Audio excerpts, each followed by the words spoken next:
Vamos lá continuar? Gente, então, o que a gente viu semana passada? Nós vimos o estado atual, entendemos um pouco sobre consciência, vimos várias coisas que vai nos trazer um conhecimento para a semana de agora, tá? Para esta semana. E a gente precisa estudar o que agora? Como conseguir a consciência plena. Então, nós vimos sobre a consciência, a disfuncional, a relativa e a plena, né? Que é o que todo mundo gostaria de ter. E aqui nesse capítulo que a gente vai estudar hoje, ele fala exatamente isso. O que impede alguém de ter consciência plena? Então vamos lá? Vou ler aqui o capítulo e a gente vai fazendo os comentários, tá? Muitos motivos fazem com que alguém haja sem consciência, causando prejuízo a si e ao próximo. Os dois principais são falta de empatia e caráter antissocial. Caráter antissocial é conhecido vulgarmente como sem caráter, pessoa sem caráter, não tem caráter, tá? Então, os dois pontos principais que dificultam a pessoa a adquirir a consciência plena é a falta de empatia e o caráter antissocial. Empatia, o que é empatia? É a capacidade emocional de se colocar no lugar da outra pessoa, percebendo o que ela sente e ficando atento às consequências que suas ações poderão ter na vida delas, mesmo que não seja uma consequência imediata. Então vamos lá, a gente precisa entender só uma coisa. Tem muita gente que confunde empatia, tá? A verdadeira empatia não é você dar ao outro o que você acha que ele precisa. A verdadeira empatia é você dar ao outro o que de fato ele precisa. Às vezes o que ele precisa não é o que você gostaria, tá bom? Mas é o que ele precisa. Então a verdadeira empatia é exercer isso, se colocar no lugar do outro, entender as emoções, entender o que as suas ações podem causar no outro, entender o que as ações deles vai causar na vida dele, tá? E conseguir dar para ele o que de fato ele precisa. Isso é a verdadeira empatia. E ele continua aqui. Um pai sem empatia baterá no filho, gritará com ele, irá humilhá-lo e criticá-lo, sem perceber toda a dor que está causando, muito menos as consequências disso na vida da criança. Um gestor sem empatia maltratará seu funcionário com comparações, acusações, grosserias e indiferença, o que em conjunto pode até ser chamado de assédio moral. Contudo, mais uma vez, se essa pessoa não tem empatia, todos vão perceber sua forma rude e grosseira, menos ela. A pessoa que não tem empatia, ela não consegue perceber que ela não tem empatia, tá? Ela tem dificuldade em entender isso. Ela acha que ela tá sendo justa, ela acha que é frescura, tá? Ela não consegue perceber a atitude grosseira dela. Mas é isso que acontece. E um dos motivos da gente não ter empatia é porque quem se arrisca a escrever aí? Quem se arrisca a escrever pra mim? Por que é tão difícil o ser humano ser empático? Por que a gente tem dificuldade em desenvolver a verdadeira empatia, que é se colocar no lugar do outro e dar para ele o que ele precisa? Escreve aí para mim o que vocês têm de insight, que aí a gente vai conversando sobre isso e eu já falo minhas considerações, ok? Aí vamos lá. Ele conta aqui, antes dele contar um exemplo, eu vou ler esse trecho que ele fala, tá? Essa lacuna ou disfunção emocional, ou seja, né, da questão da empatia, ao longo do tempo foi adulterando o seu caráter. Então ele fala aqui, a pessoa que não consegue se comportar de uma forma empática, ela vai ao longo do tempo tendo o seu caráter adulterado. Por isso que são os dois critérios aí pra gente conseguir a consciência plena: empatia, e falta de empatia, e o caráter antissocial, que é por isso que a gente tem dificuldade em adquirir. E aí ele conta um exemplo da seguinte forma.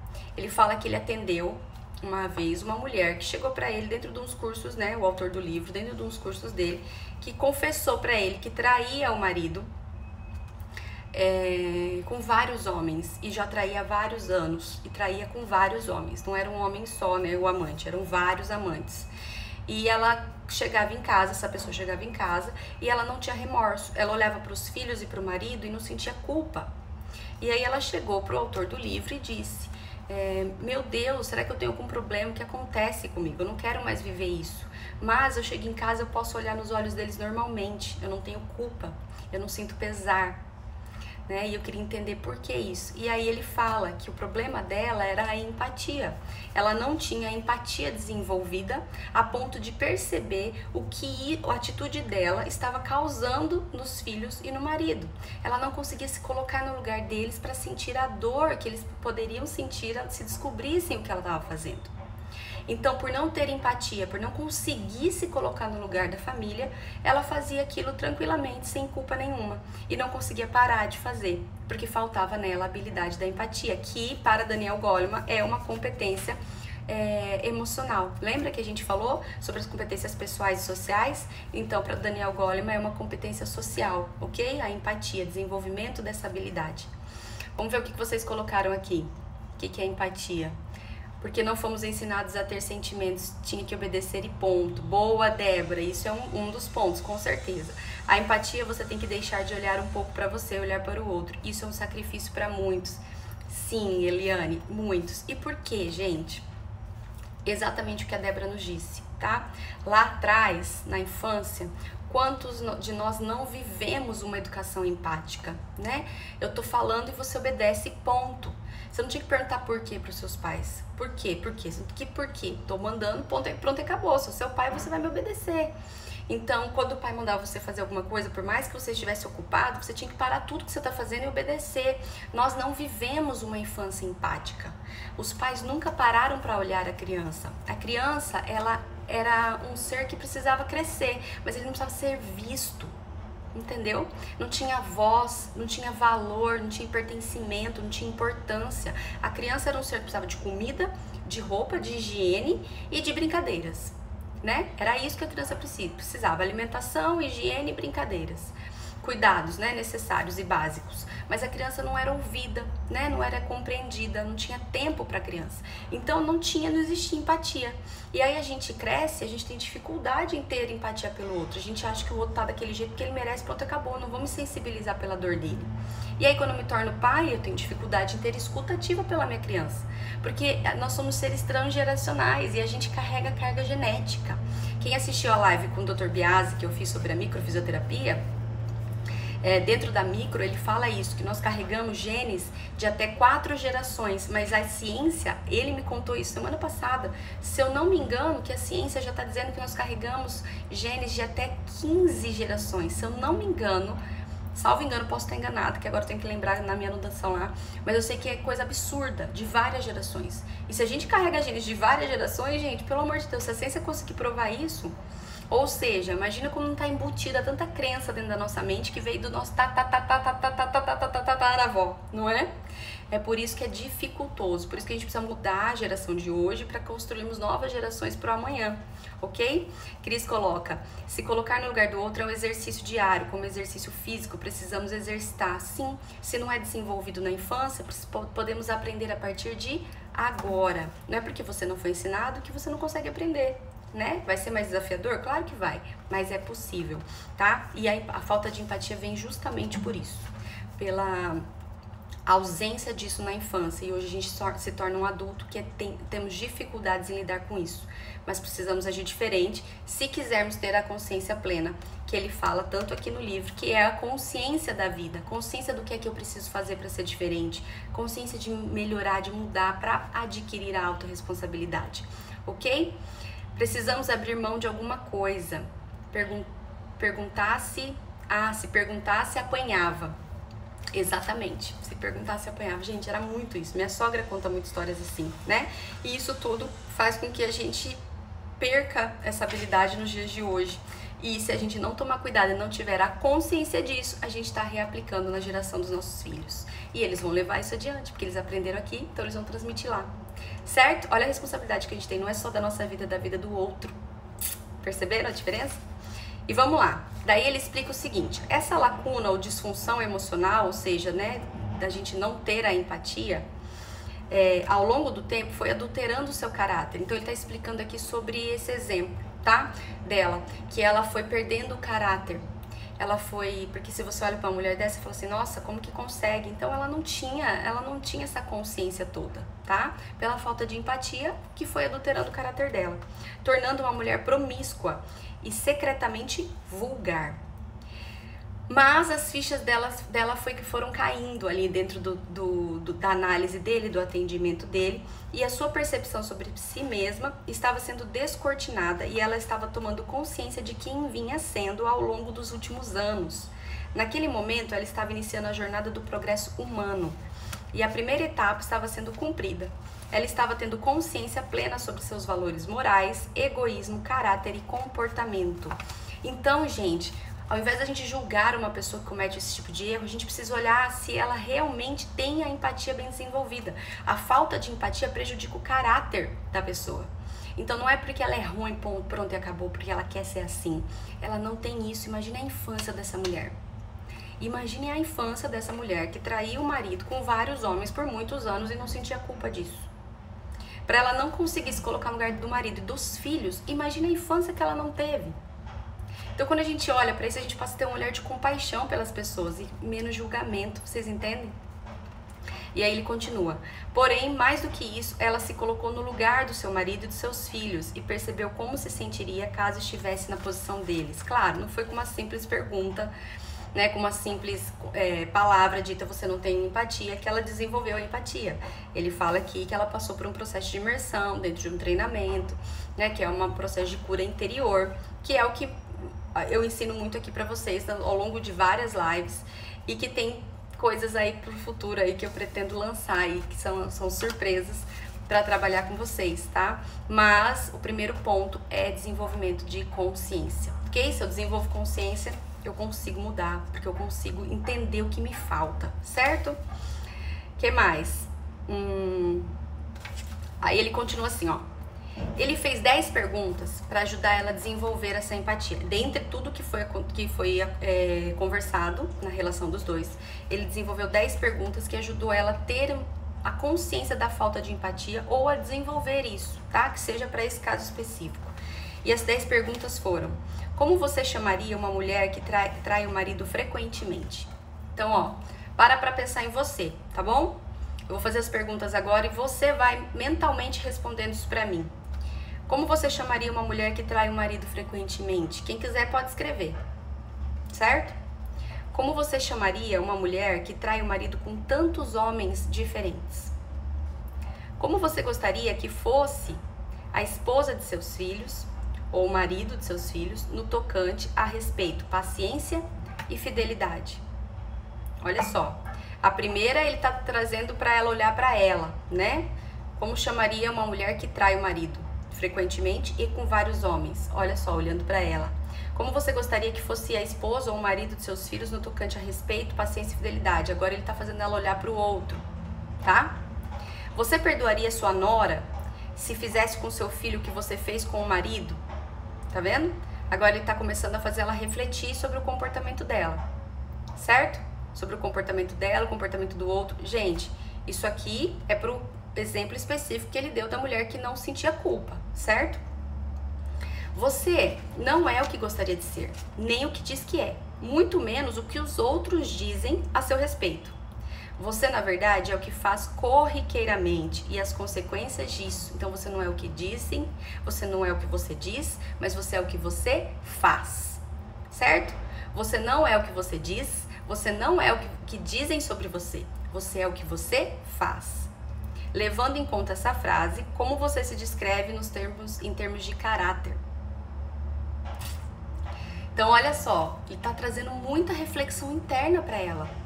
Meu, o que eu quero pro meu filho? Eu não quero isso pro meu filho, né? Como que eu olharia para uma mulher se eu me afastasse da cena e tentasse entender aquilo? Eu olharia, nossa, eu julgaria, mas eu sou essa mulher. Imagina tudo isso que ela tá pensando. Eu não sou o que eu digo, nem sou o que dizem, eu sou o que eu faço. E olha o que eu tô fazendo, então como que é o meu caráter? Entende como ele começou a abrir a mente dela, abrir a consciência dela? Como você reagiria se visse ou soubesse que seu marido atrai com frequência e com várias mulheres? Meu Deus, como... Aí sim ele colocou ela no lugar dele. Depois de trazer toda a consciência, né? Como você reagiria se encontrasse seu marido na cama com outra mulher? Meu Deus, sentir a dor dele. Então ele tá trabalhando a dor dele. Quais problemas você já teve por causa de casos extraconjugais? O que pode acontecer de pior se você continuar com esse comportamento promíscuo? Então, visão de futuro, onde eu quero chegar, o que vai acontecer com a minha vida? O que aconteceria se seus casos extraconjugais fossem filmados e colocados nas redes sociais e todas as pessoas pudessem ter acesso a isso? Vocês entendem o que ele fez? Ele trouxe consciência.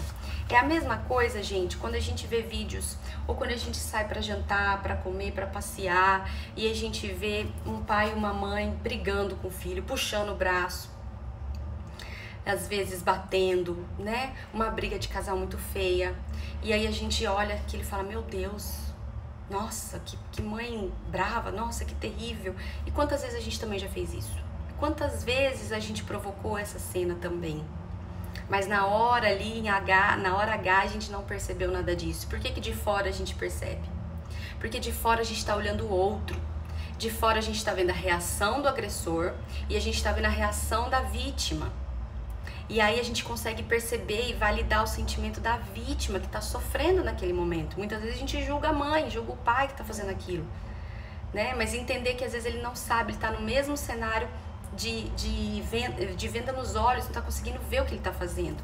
Então, quando a gente olha para os nossos filhos e começa a perguntar, é o que eu falo para as mães, ao invés de punir, de brigar, de entrar no jogo tóxico da criança, que está teimando, que está insistindo, faça as perguntas por trás. Por que ele está fazendo isso? Por que ele está me enfrentando? Né? O que está acontecendo? Qual é a dor que ele está tentando defender? O que está passando na cabecinha dele? Como será que ele está se sentindo? Quando a gente começa a fazer essas reflexões pra gente mesmo, a gente desenvolve empatia. E aí a gente para de se defender pra criança e educa. Porque na maioria das vezes nós nos defendemos pros nossos filhos, a gente não educa eles. A gente está defendendo aquilo que a gente acha que é autoridade, como eu escrevi no post na sexta-feira. Enquanto a autoridade, tua defesa for para a dignidade da sua autoridade, você deixa de educar o teu filho e afasta ele e pode fazer com que ele sinta que não é digno de ter você como pai e mãe. A educação não deve ser para nos defender, para nos proteger. A educação tem que ser para a criança, teu foco tem que ser a criança. Gabi, mas ela ativa todos os meus gatilhos. Autorresponsabilidade, não é ela que ativa, é você que se permite deixar de ser atingida por falta de consciência, por não entender naquele momento que são gatilhos. E aí você não se autorresponsabiliza, você responsabiliza a criança. Tá fazendo sentido, gente? Então, olha só, esse exemplo que ele trouxe é um exemplo da vida conjugal, mas a gente pode trazer isso para a vida da maternidade, ok? E aí ele fala assim, ó, nessas perguntas, usei as 3 formas de se conquistar consciência. Educação, uma forma, empatia e dor. Daí ele explica. A educação veio pela reflexão do que significava aquele comportamento. Então, trazer ali para ela, né, a reflexão dela, interna dela. O que é o seu comportamento? A traição. O que é a traição, tá? Então, ele ensinou para ela o que é isso. A empatia veio quando eu a fiz se colocar no lugar de seus familiares como pessoas desrespeitadas e traídas, né? Que aí quando ele fez a pergunta, né? E se seu marido fizesse isso com você? E se sua nora fizesse isso com teu filho? Se colocar no lugar do outro, né? Já a dor apareceu quando a fiz experimentar mentalmente as consequências de seus atos. E se todo mundo descobrisse? E se fosse colocado nas redes sociais? Entende? E aí ela sentiu dor. Então, olha só o que ele trouxe para ela. Educação, o que é, gente, educação? Conhecimento. Conhecimento dos teus atos, dos seus atos. Então, por exemplo, eu bato, eu grito, eu machuco meu filho, eu firo meu filho psicologicamente ou fisicamente. Então, trazer consciência do que isso pode trazer para ele a longo prazo. O que é a agressão? Por que você agride? Qual foi o seu histórico? O que você carrega lá de trás? O que você não consegue administrar? O que você despeja na criança? Certo? Depois a empatia. Se coloca no lugar do teu filho, ele que te ama, que você é heroína, que você é herói dele. Imagina ele recebendo o amor desse jeito de você, entendendo que a educação é ensinada dessa forma violenta. Se coloca no lugar dele, o que ele pensa sobre você? O que ele pensa sobre ele? O que ele está formando de caráter dele? E a dor? E se fosse ao contrário? E se você visse os seus netos sofrendo isso? E se você crescesse, quando seu filho crescesse, você tivesse filhos, você visse ele fazendo isso com seus netos. Consegue perceber? Consegue? E você, quando criança, como você sentia quando faziam isso com você? Tendo a consciência do que isso causa hoje. Tudo isso, gente, desenvolve as 3 formas de se conquistar a consciência plena, tá? Que é você ter conhecimento, que é você desenvolver a empatia e perceber a dor do outro. Isso desenvolve a empatia. E empatia com caráter, a gente consegue ter o quê? Consciência plena, certo? De uma maneira ou de outra, você continua sendo o único responsável pelos seus acertos ou erros. Não importa se você errou sem consciência ou com consciência. Ah, mas eu não tinha consciência disso, mas continua sendo responsável pelos seus erros, certo? E mesmo que desprovido de empatia, a responsabilidade de curar suas emoções e restaurar seu caráter continua sendo sua. Então não é minha, não é dos meus pais, não é minha, não é do fulano, não é dos seus pais, é sua, ok? Se você errou porque você não sabia, não importa. Hoje você tem a consciência disso. Então hoje você pode agir diferente. Responsabilizar os pais, continuar jogando isso na vida dos pais. Mas meus pais me ensinaram, agora não adianta mais. Não vai mudar a tua vida, vai vitimizar a tua vida. E você vai continuar empurrando isso com a barriga para gerações e gerações através dos seus filhos. Agora é perdoar quem precisa ser perdoado. Ter a consciência de que erraram porque todo mundo é vítima de outra vítima. Ninguém faz, a maioria dos pais não faz as coisas por maldade, faz por falta de conhecimento mesmo. Então perdoa quem tiver que perdoar, adquira a consciência que você precisa para mudar e decida agir com autorresponsabilidade. Certo, gente? Essa é a live que eu queria trazer hoje do conteúdo, porque amanhã nós vamos entrar realmente no assunto autorresponsabilidade. Para se ter autorresponsabilidade, primeiro precisa ter consciência. Aí a gente consegue mudar. Combinado? Espero que tenha sido boa o conteúdo de hoje, bom o conteúdo de hoje, boa live, né? E que possa transformar de uma certa forma aí vocês por dentro, para vocês alcançarem o estado lá no futuro que vocês tanto desejam. E a gente se vê amanhã, combinado? Nos vemos amanhã então com mais um assunto importante sobre isso. Certo, gente? Beijo grande. Fiquem com Deus. Boa segunda-feira. Até amanhã.